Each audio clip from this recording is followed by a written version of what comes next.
Red green online present. বঙ্গবন্ধুকে কোনো মতেই অস্বীকার নয়। এক্ষেত্রে আরো বলবো, সারা বাংলাদেশের অর্ধেকটা পুড়ে জ্বলে চারখার হয়ে যেত, কিন্তু বঙ্গবন্ধুর জাদুঘর পোড়া মানে অসভ্যতার শেষ সময় আমরা পৌঁছে গেছি। সেটা বারে বারে ভুলণ্ঠিত হয়েছে, ব্যাহত হয়েছে এবং ২৪-এর বৈষম্য বিরোধী আন্দোলনের সফলতা এই দেশের মানুষের অসন্তুষ্টির বহিঃপ্রকাশ এবং খুব তাড়াতাড়ি মানুষের সময়ের মধ্যে নির্বাচন না হলে, নির্বাচনে না গেলে মানুষ বিক্ষুব্ধ হবে। শেখ হাসিনার প্রতি যেমনি বিক্ষুব্ধ হয়েছে, তার চেয়ে হয়তো বেশি বিক্ষুব্ধ হয়েছে। ইতিহাস বিকৃতি করার চেষ্টা করি এবং করি। যখন যে ক্ষমতাবান থাকে সেই ইতিহাসের মহানায়ক শাস্তি চায়, কিন্তু সেটা সত্য নয়। অতীতকে ভুলে গেলে বর্তমান যেমন নিপতিত হবে, ভবিষ্যৎ অন্ধকার।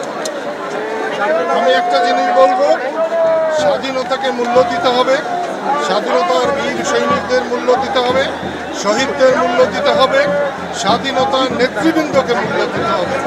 তাদের অস্বীকার করে আমাদের ভবিষ্যৎ ভালো হবে না। এই ক্ষেত্রে বঙ্গবন্ধুকে কোনো মতেই অস্বীকার নয়।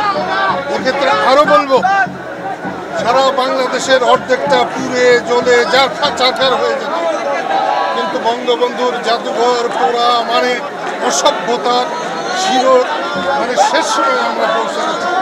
হালাকু খান, চেঙ্গিস খানেরা মিশর সভ্যতাকে ধ্বংস করার জন্য তারা মিশরকে জ্বালিয়েছিল। ঠিক তেমনি বঙ্গবন্ধু জাদুঘর পোড়া সবচেয়ে বড় অন্যায় হয়েছে, এবং যারা আজকে সরকারে আছে এবং আন্দোলন সফল হয়েছে তারা এর সঙ্গে নাই, এ কথাটা তাদের বলা উচিত ছিল এবং দুঃখ প্রকাশ করা উচিত ছিল। আপনাদের ধন্যবাদ।